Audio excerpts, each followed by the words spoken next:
الله الرحمن الرحيم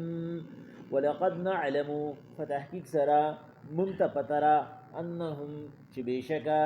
يقولون وإذا مشركان أو منافقان إنما يعلمه بشر پیغمبر صلی اللہ علیہ وسلم دا قرآن ذکر دے دا یو انساننا لسان الذي يلحدون إليه زبان دا اغا دے اعجمی چی اغا عجمی دے وهذا لسان او دا قرآن پدا سے جبک دے عربی مبین چی عربی دا واضحا ان الذين بشكها غسان لا يؤمنون بآيات الله چی یقین نکی دا اللہ پا احکامات باندے لا يهديهم الله الله اغيت لار نسمي ولهم عذاب أليم دا اغيد بار عذاب درناك دي انما يفتر الكذب بشك اغيت درو الذين لا يؤمنون بآيات الله كم كسان يقين كيد الله باحكاماته واولئك هم الكاذبون هم دك خلق دروغ جندي من کفر بالله من بعد ایمانه آغا سوک چی کفر کی پا اللہ چی مرتد شی پس دا ایماننا الا من اکرحا مگر آغا سوک چی زبردستی پا اوشوا وقلبه مطمئن بالایمان او زرید اطمینان ندکوی ولكن من شرح بالکفر لیکن آغا سوک چی کلویش وسینا کفر تا فعليهم عذاب من الله فقهر دا الله دي ولهم عذاب عظيم تاغيد بار عذاب لوي دي ذلك بأنهم بدي وجا استحبوا الحياة الدنيا على الآخرة چاغ دنیا خو خقلب بدل دا آخرت کی وأن الله بشك الله لا يهدي القوم الكافرين لار نسمي قوم دا كافران تا اولئک الذین دا کافران آغا خلق دے طبع اللہ علی قلوبهم چی اللہ پاک مہر دا جباریت لگولے دے پزرنو لدی وسمعهم پغوگنو ددی وابصارهم او پسترگو ددی اولئک هم الغافلون دی زان بے پروا کردے لا جرم پدی خبر کی شک نشتا چی انہم فی الاخرت هم الخاسرون دا کسان با آخرت کی نقصانی ثم ان ربک للذین بیا پس دا دینا بے شک رفستا دا پار دا حاغ کسانو حاجرو چی ہجرت اکو من بعد ما فتنو پس دا غینا چی اغیف فتنہ کی واچو لشل دا شرک ثم جاہدو بیا اغی جہادو کو وصبرو او پا مصائب دا جہاد باندی صبر کو ان ربکا من بعدها ستارب پس دا دی طولو تکلیفوننا لغفور الرحیم بخون کے اور رحم کون کے دے اللہ پاک دلتا کی دا پیغمبر علیہ السلام خلاف دیو پراپیگنڈی پخپل باندی جواب کی او اللہ پاک یو خکارا اصول خی چی دا پراپیگنڈی جواب بسوک کی پراپیگنڈا ویلی چی دا دروغ خبری تا چی دا اغینا دا اغسم گن مقاصدی خبر یوی او گن مقاصدی دی یعنی زبا یو آسان غنطا وڑکی غنطا مثال تاسو لگر کما چی پیغمبر علیہ السلام کلا معراج پشپا باندے چی اسمان تا اخت واپس راغی نو حضرت ام هانی چی دا پیغمبر علیہ السلام دا ترلور و دا علی رضی اللہ تعالی عنہ کور و دا اغی پا کور کے و اغی سر پا کور کے دو کس نورو اغی و توی چی پیغمبر علیہ السلام راتا چی کما خبر که تبار موزا دا خبر تبار مکوا تا پر بدا کفار استحضا گئی او تا تب درد رسی پیغمبر علیہ السلام و توی حق نپٹی پیغمبر صلی اللہ علیہ وسلم بارو تو دیر پریشان ناستو چیر پس طریقہ زدی سر دا خبر وکم دا طول خلق خزما مخالف دے دا پراپیگنڈے یو مثال در کو دیکھ ابو جہل رول پیغمبر علیہ السلام پریشان و ناستو ادی پریشان بدر تندین پتہ لئی او توی ولی پس پریشان ہے سنوی خبر دے روڑیا پیغمبر صلی اللہ علیہ وسلم و توی زبیگا تلیو ما دا اللہ دیدار لا د اوم اسمان نه بره تللی وم، الله سره مې ملاقات وشو، تحفې مې راوړې، الله را باندې د جنت او د دوزخ سیر وکړو. هغه ورته دا خبره به ته خلکو ته وکړې چې خلک درته راغونډ کړمه. پیغمبر صلی الله علیه وسلم ورته وی ولې نه؟ د هغه مقصد پکې څه و؟ هغه د پیغمبر صلی الله علیه وسلم سره همدردي نه وه، د پراپیګنډې دپاره چې مار د تر اوسه پورې وي چې دا سړی ګډې وډې خبرې کوي او ناشنا ناشنا خبرې کوي او د ځان نه کوي. راشه چې نن دی دا خبره وکړي د ټولو خلکو به په یقین راشي. نه ابو جهل ورته خلک راغونډ کړو. پیغمبر صلی الله علیه وسلم ته یې وي دي ته بېګانې خبره وکړه. پیغمبر صلی الله علیه وسلم چې ورته کله خبره وکړه هغه ورته وي زما په خبرو مې یقین راغی، وي ما تاسو ته وي چې نعوذ بالله دا روغ نه دی، دی رښتیا نه وي. په یو شپه کې څوک اسمان ته او بیا د جنت دوزخ سیل او بیا تر قیامته پورې واقعات او بیا پس د هغې نه کور ته راتلل او بستره هغه شانتې، زنځیر هغه شانتې، او دی چې وایي کمې څانګې سره جنګېدلی وم هغه څانګه هغه شان ډکېده، نو په هغې کې ګڼ داسې کسان چې هغوی نوي مسلمانان شوي مرتد شو. الله پاک وایي پیغمبر علیهم الصلاة والسلام د پراپیګنډې جواب به زه ورکړم. دوی چې کومه پراپیګنډه کوي یعنې مقصد ته څه دی؟ دا د مشر کار دی، د کشرانو کار نه دی. کشر به چې کوم دی نو خپل میشن جاري ساتي او مشر به بیا جواب کوي چې او بھائی د دا مقصد دی، دی په خپله خبره کې صحیح دی. دلته کې مسله دا وه چې یو دوه نصراني غلامان عیسایان مختلف نمونه یې چې کوم دی نو احادیثو کتابونو راغستي. څوک وایي جفر نوم یې د یو کس و، د یو نوم چې کوم دی نو هغه انتصاف و، د څوک وایي د یو نوم عیش و د بل نوم تعیش و، داسې چې کوم دی نو بهر حال دوه کسان بیا وروسته مسلمانان شو. د هغې ژبه عبراني وه، انجیل په عبرانۍ ژبه کې و. دی به وی دا کسان پیغمبر صلی الله علیه وسلم له راشي نو دی پیغمبر صلی الله علیه وسلم ته د انجیل خبرې وکړي. نو پیغمبر صلی الله علیه وسلم هغه عربۍ ته راواړي وي دا په ما وحی راغلی. یعنی پیغمبر صلی الله علیه وسلم دا د پیغمبر صلی الله علیه وسلم هغوی به د پیغمبر صلی الله علیه وسلم نه قرآن زده کوو، شاګردان یې نو دی پیغمبر صلی الله علیه وسلم یې شاګرد دی او دی استادان. الله پاک وایي پیغمبر علیهم الصلاة والسلام د معترض سترګې ړندي څوک چې اعتراض کوي هغه دې ته نه ګوري چې زه خبره صحیح کوم که غلط کوم، خو خپل ضد نه کوي. الله وایي ولقد نعلم انهم یقولون انما يعلمه بشر. موږ ته د دې دا خبره معلومه ده چې دوی وایي دا قرآن تا د یو انسان نه زده کړی دی. لسان الذي يلحدون الیه، د هغه ژبه کږه ده، اعجمي عجمي دی. کږه ژبه څنګه کږه ده؟ عربي ولا نه ورځي، ژبه کږه داره چې عربي ولا نه ورځي، عجمي دی. اصل کې عجم چې کوم دی نو ویلی شي چاړه ته، عربیان موږ ته ځکه چاړهګان وایي چې هغوی زموږ په زبان نه پوهېږي، نو هغوی وایي دا عجمي دی نه دا چاړه دی. الله وایي دا دی چې وایي چې دا پیغمبر صلی الله علیه وسلم ته زده کړه کوي نو دا خو ژبه کږه ده. څنګه کږه ده؟ هغه عجمي دی، عبراني وایي. وهذا لسان عربي مبین، او دا قرآن خو په عربۍ ژبه کې دی واضحه، داسې یو عجیبه زبان دی چې په فصاحت او بلاغت کې چېرته مثال نشته. نو یو داسې سړی چې هغه له عربي نه ورځي هغه به بل بنده ته عربي څنګه وښیي؟ لکه یو پښتون به عربي ته څنګه چې کوم دی نو عربي ښیي، هغه عربي وایي نو ماته ګوټه به وایي. الله پاک وایي پیغمبر صلی الله علیه وسلم ان الذین لا یؤمنون بآیات الله لا یهدیهم الله. هغه کسان چې د په قرآن یقین نشته الله ورته لاره هم نه سموي، دا کافران دي. په دې وجه د دې عقل په دې باندې کار نه کوي چې دا مونږ څه وایو، دا دومره ښکلې عربي زبان دا د عربیانو نه علاوه بل څوک ویلی شي. ولهم عذاب علیم، د دې دپاره عذاب دردناک دی. انما یفتری الکذبا، بېشکه دروغ خو هغه خلک کړي الذین لا یؤمنون بآیات الله چې د الله په کلام باندې یقین نه کوي او هغه دی وایي نعوذ بالله پیغمبر صلی الله علیه وسلم ته وایي انما انت مفتر، ته دروغ وایي، تا د دې نه زده کړی دی. الله پاک وایي نه، دروغ هغه څوک وایي چې هغه یقین نه کوي، د هغه ایمان نه وي. واولئک هم الکاذبون، هم دا دروغجن خلک دی. دویمه مسله په دغه ځای کې راله، الله پاک د هغې دویمې پراپیګنډې چې کوم دی نو دلته کې جواب کوي. الله وایي کوي دی جواب به ولې زه په قرآن کې ورکوم. زمونږ دین کې یو مسله ده چې د کومو خبرو الله پاک اجازت ورکړي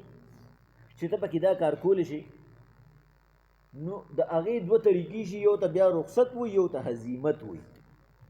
یعنی موږ بیا په اسان مثال باندې سفرانه مونځ والي چې الله وایي ته چې سفر کوې نو تا ته 4 رکعاته مونځ 2 رکعاته دی نو دا د الله ر طرف نه پتا باندې یو احسان دی نو ته دا وکړه نو که چېرې تا د 4 په ځای 2 وکړو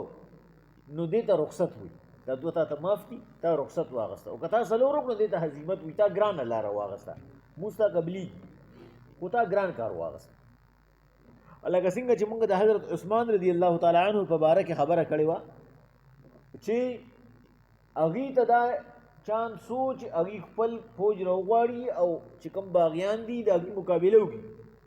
لیکن پیغمبر صلی الله علیه وسلم هغه ته دا خبره کړې وه چې عثمانه چې کله په تا باندې داسې حالات راشي نو ته رخصت ماله ته هزیمت واله ځکه چې د قرآن د حدیث مبارکه الفاظ دي چې کله تاسو هغه مجبوره کوي په دې خبره باندې چې ته کفر ته وړه نو فقتلتو وحرقتو ته خیر دې که قتل شي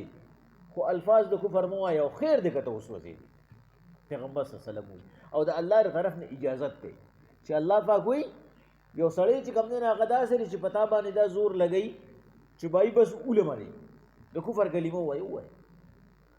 خو چې ستا زړه هغه ایمان طرف ته متوجي چې ته د زړه نه کفر نه اختیاروي نو دا څه خبره ده ته به یاره که زما زندګي بچ شوي نو زه به دنه په څو چندره دې بدل والم نو په دې وجه باندې تا ته دا اجازت دی که چېرې ته په دې نه ویلو باندې ته قتل شي ته شهید شوي او که تا د کفر کلمه ووي خو ستا زړه کې ایماني ته په هغې ګنهګار نه یي دلته مسله دا راله چې په مکي زندګۍ کې کله چې د اسلام ابتدا وه حضرت یاسر رضی الله تعالی عنه او حضرت سمیه بیبي هغې ایمان راوړو او د هغې زوی حضرت عمار هغه هم ایمان راوړو ابو جهل دا خیال وکړو چې دا خو غریبانان دي ما نه هسې هم څوک تپوس نشي کولی او زما به په دې باندې سور هم جوړ شي او زما به چې کوم دی نو یو داغ بیټو شي هغه چې کوم دی نو حضرت یاسر رضی الله تعالی عنه چې هغې شهید کړو هغه د اسلام لومبنی شهید دی او سمیه رضی الله تعالی عنها هم ډېر زیات په بېدردۍ سره شهیده کړه هغه لومبۍ شهیده ده عمار رضی الله تعالی عنه چې کله د خپل مور پلار شهادت په دې طریقه ولیدو نو هغه وی چې که چېرې زه انکار کوم د دې د کفر نه نو خو دې ما هم شهید کوي نو زه به خپل انتقام وانه غستی شم او که چېرې زه دې وخت کې د کفر کلمه ووایم نو زه به د دې نه انتقام په دې طریقه والم چې زه به د اسلام تبلیغ وکړم په دې وجه بس هغه چې کوم دی نو هغه ورته بس تاسو چې څه وایې بس زه دک منم او هغې خو ورته وي بت ته سجده وکړه او کفر وکړه د اسلام نه انکار وکړه پیغمبر صلی الله علیه وسلم د صحابه رال ورته وی عمار مرتد شي پیغمبر صلی الله علیه وسلم ورته وی ایمان د عمار په غوښه کې ننوتی دی زړه ته یې کوز شوی دی په وینه کې شامل دی هغه د سر نه تر پښو پورې په ایمان کې ډوب دی او مرتد نه دی دې کې هغه راغی ژړلې پیغمبر صلی الله علیه وسلم ورته وی عمار ولې هغه ورته وی حضور دک چلو شو ما داسې وکړو پیغمبر صلی الله علیه وسلم ورته وی زړه دې مطمئن دی ورته وی بالکل پیغمبر صلی الله علیه وسلم ورته وی که هغې بیا داسې وکړو نو ته بیا داسې وکړو هېڅ خبره ده خیر دی چې ستا زړه مطمئن دی بس که هغې تا ته دوباره بیا ووایي ته بیا دغه شانتې وکړه ته چې کوم کار کوم مقصد دپاره کوم میشن دپاره اخیستی دی بس دا صحیح ده خیر دی یعنې مقصد دا دی چې که چېرې تا د کفر کلمه ووایي د هغې په زبردستۍ باندې او ستا زړه کې ایمان دی او تا صرف زندګي بچ کوله صحیح ده خیر نو د هغې په باره کې پې الله پاک حکم راولېږي دویمه واقعه چې کوم دی نو هغه چې خاص کر چې کوم دی نو په روح المانی کې محمود علوسی صاحب احکام القرآن کې ابن العربی صاحب او په مدارک کې امام نصفی صاحب او په تفسیر کبیر کې امام رازی صاحب د دې یو واقعه بله ذکر کړې ده په مدني زندګۍ کې یو پیرا د مکې د قریشو یو ډله راله او هغې پیغمبر علیهم الصلاة والسلام ته وی موږ له څو قاریان راکړه چې موږ د هغې نه قرآن یې زده کړو مونځ یې زده کړو او په حضرت عاصم رضی الله تعالی عنه باندې ګوته کېښوده وی دې راکړه د ده را زبان چې کوم دی په دې باندې موږ ډېر پوهېږو ځکه چې دا مهاجر دی په دې نه مکې اوسېدونکي دي موږ هم نو بس موږ ایمان راوړی دی خو چې موږ ایمان نور کلک شي پیغمبر علیهم الصلاۃ والسلام په اعتماد وکړو او لس قاریان یې ورسره کړو چې پای کې یو حضرت زید رضی الله تعالی عنه مو یو حضرت حبیب رضی الله تعالی عنه یو مسنده هغه چې کوم دی نو هغه مو ورسره دا لس کسانو دا څلور پکې ډېر زیات مشران هغوی چې کله د مدینې د سرحد نه ووتو او مکې ته شو دي پسې یې تورې وباسلې او بس په دې یې شروع کړه نو حضرت حبیب او حضرت زید رضی الله تعالی عنه ترې غونډې ته وختل او دا نور صحابه چې کوم دی دی یې شهیدان کړو حضرت عاصم رضی الله تعالی عنه چې کوم دی نو چې کله هغه ورسره ډېره جګړه وکړه خو چې اخر دا چې پې کسان ګړو نو چې هغې زخمي کړو نو هغه سوال وکړه چې خدای پاکه لکه سار چې ما ستا د دین د حفاظت دپاره خپل کوشش کوو اوس زه ستا نه دا سوال کوم چې خدای پاکه زما د جسم د دینه بچ کړي د هغې وجه دا وه چې په جنګ احد کې هغه د یو کس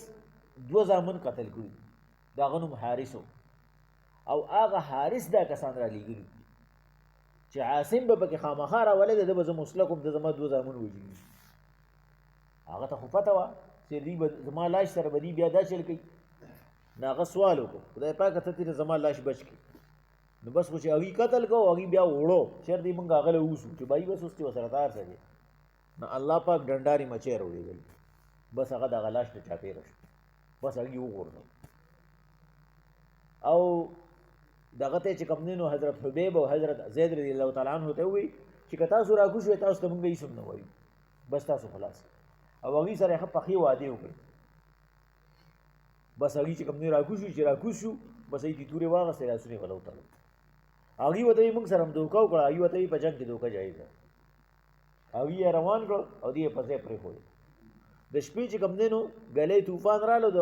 عاصم رضی الله تعالی عنه د لاش اړو پته ونه لګېده بس هغه الله خپل حفاظت کې واغېسته هغوی ته یې پته ونه لګېده حضرت زید رضی الله تعالی عنه چې کله دا ولیدل چې یاره دوی خو موږ له لاسونه وتړل د وعدې خلاف یې وکړه دوی خو باسې هم پرېږدي نه او ورته یې زه تاسو سره نه ځم بس هغوی شهید کړو په هغه ځای باندې او حبیب رضی الله تعالی عنه ورسره لاړ هغه یې بوتو او ورسره تقریبا د یو قول مطابق تر یوې ورځې یو قول مطابق هفته لس ورځې ورسره و هغه به چې کوم دی نو هغه به غیبانه طور باندې چې کوم دی نو الله پاک انګور رالیږل هغه به انګور خوړی به داریان چې کوم کور کې دی بند کړی هغه کور والا باندې به اوس ناشنا برکات نازلېده خو چې په کومه ورځ باندې یوې اعلان وکړو نن به حبیب وژنو نو هغه دې نه چاړو وغوښته چې یاره زه وایم چې ما د خپل ځان صفایي وکړې چې زه الله پاک ته په دې حالت کې نه ځم نو چې هغوی ورته کله چاړه ورکړه د صفایۍ دپاره نو د هغوی یو ماشوم د هغه خواله لړ یو وړوکي ماشوم د هغه خواله په خړپوس لړ بس هغوی سره غم شو هغوی وایي چېرې دا خو ده ته موقع ده بس که دا چاړه د دوی پسې وباسله خو بیا به دوی مونږ پرېږدو هغه ورته وایي زما ده سره څه کار نشته بس ما چې نه په کوم مقصد غوښتی وه زما پکې هغه مقصد د خپل ماشوم وبوځی هغوی چې کوم دی نو چې کوم کور کې دیره و هغوی ته مینتونه وکړو کفارو ته چې یاره دې پکې پرېږدې لیکن هغوی هغه هم شهید کړو نه هغه لس واړه صحابه قاریان شهیدان شو نو د هغوی په باره کې مفسرینو دا راواغسته چې هغوی رخصت وانغسته هغوی هزیمت واغسته هغه هم د الله پاک د طرف نه د قبولیت یوه نښه وه د الله د حکم چې پیغمبر صلی الله علیه وسلم وایي چې که تاسو قتل شئ وم سوځېږئ پې خو د کفر کلمه مه وایئ هغوی د کفر کلمه ونه وایي ټول پې شهیدان شو او عمار رضی الله تعالی عنه چې و هغه د هغوی خبره ومنله او هغوی نه ځان بچ کو او هغوی کې هغه اسلام خپل مشن واغستو نو په هغې باندې هم الله پاک حکم راولېږو چې پیغمبر علیهم الصلاة والسلام هغه څوک چې من کفر بالله من بعد ایمانه چې هغه کفر اختیار که پس د ایمان نه مرتد شو نو د هغه دپاره سزا ده خو الا من اکره چې په چا زبردستي وکړې شوه وقلبه مطمئن بالایمان او د هغه زړه په ایمان باندې مطمئنی د هغه د زړه نه ایمان نه وتي نو هغه د الله ر طرف نه معاف دی هغه ته د الله ر طرف نه زندګۍ د بچو اجازت شته دی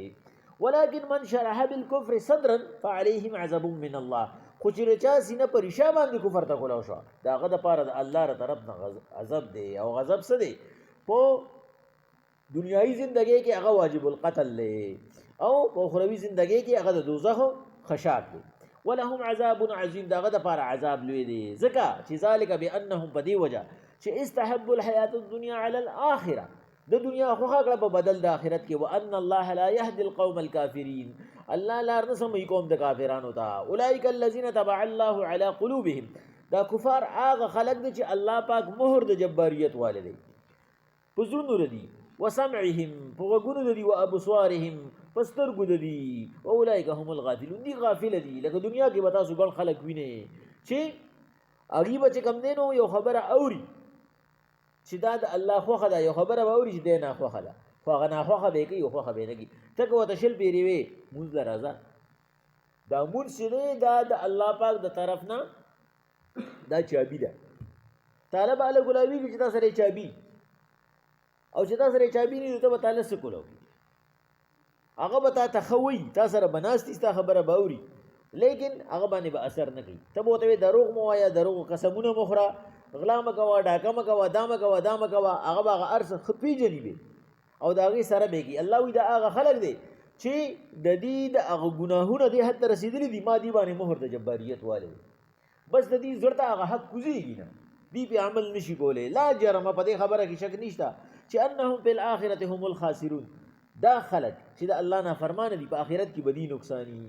ثم ان ربک للذین، بیا بېشکه رب ستا دپاره د هغه کسانو هاجروا من بعد ما فتنو چې هغوی هجرت وکړو د الله په لار کې پس د هغې نه چې هغوی وازمایلی شي، لکه حضرت عمار رضی الله تعالی عنه چې څنګه وازمایلی شو په مکي زندګۍ کې چې هغه باندې د کفر کلمه وویلې شوه. ثم جاهدوا وصبروا، بیا هغوی پیغمبر صلی الله علیه وسلم سره یو ځای د هغوی په مشرۍ کې جهاد وکړو او صبر یې وکړو په مصیبتونو د جنگ باندې. نو ان ربک من بعدها لغفور رحیم، بېشکه رب ستا پس د دې نه بخونکی او رحم کوونکی دی. ځکه چې دا الله پاک سره الله پاک پیغمبر صلی الله علیه وسلم سره دا وعده کړې وه د معراج په شپه باندې چې کله پیغمبر صلی الله علیه وسلم راته نو پیغمبر صلی الله علیه وسلم یې ما درې تحفې راوړي دي. په حصائص الکبرا کې حضرت جلال الدین سیوطي رحمه الله مصنف د جلالین هغه لیکلي دي چې په هغې کې یوه دا وه چې الله پاک ورته وایي چې زما خوښه شي نو زه به ستا امتیان بغیر د توبې نه هم بخم. بعضې خلک به پکې داسي یو خو مونځ و چې پنځه مونځونه و ثواب به د 50 وي، خیر دی که 15 کوي. یو چې کوم دی نو التحیات او دریم چې کوم دی نو هغه دا و چې پیغمبر علیهم الصلاة والسلام بغیر د شرک نه ستا امت چې کومه ګناه کوي او زه چې چاته غواړم نو زه به هغه بغیر د توبې نه هم بخمه. نو الله پاک وایي پیغمبر علیهم الصلاة والسلام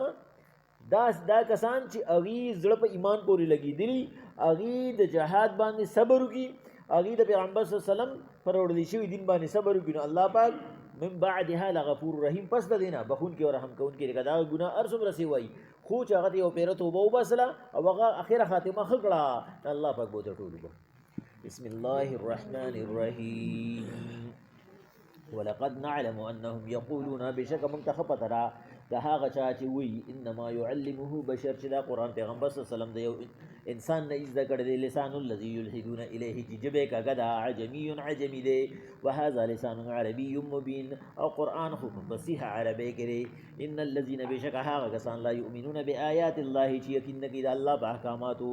لا یهدیهم الله، الله به ورته سمه لار ونه ښیي. ولهم عذاب علیم، د دې دپاره به عذاب دردناکي. انما يفتر الكذب، بشک دروغ خو هغه خلک وي الذين لا يؤمنون بآيات الله، چې هغوی یقین نه کوي د الله په احکاماتو او هغه دا کفار دي. واولئک هم الکاذبون، هم دي دروغجن دي. من کفر بالله من بعد ایمانه، چا چې کفر اختیار کړ په الله پس د ایمان راوړلو نه، الا من اکره، خو هغه څوک چې په هغه باندې زبردستي وشوه، وقلبه مطمئن بالایمان، او هغه زړه اطمیناني په ایمان باندې. ولکن من شرح بالکفر، لیکن چا چې کلو کړه سینه خپله کفر دا، فعليهم عذاب من الله، فاغ قهر دا الله دی. ولهم عذاب عظیم، دا غد پار لوی عذاب دی. ذالک بانهم، دا پدی وجہ استحب الحیات الدنیا علی الاخره، چې د خوښه کړه دنیا په بدل د آخرت کې. وان الله بشک الله لا يهدي القوم الكافرين لار نسمي قوم د کافرانو ته اولئک الذين دا کافران هغه خلق دی تبع الله على قلوبهم چې مهر لګول دی الله پاک په زړونو دی او سمعهم په غوګونو دی او ابصارهم پسترګو دی او اولئک هم الغافلون دا غافل دي لا جرم په خبره کې شک نشته چې انهم فی الاخرته هم الخاسرون په آخرت کې بدی نقصانی ثم ان ربک بیا بشک رب تعالی الذین ظفر د هغه کسانو هاجروا چې هجرت وکړو من بعد ما فتنوا پس د ازمیخنا ثم جاهدوا جهاد وکړو وصبروا او صبر وکړو په مصائب د جهاد ان ربک من بعدها لغفور رحیم بشک رب تاسو پس د دینه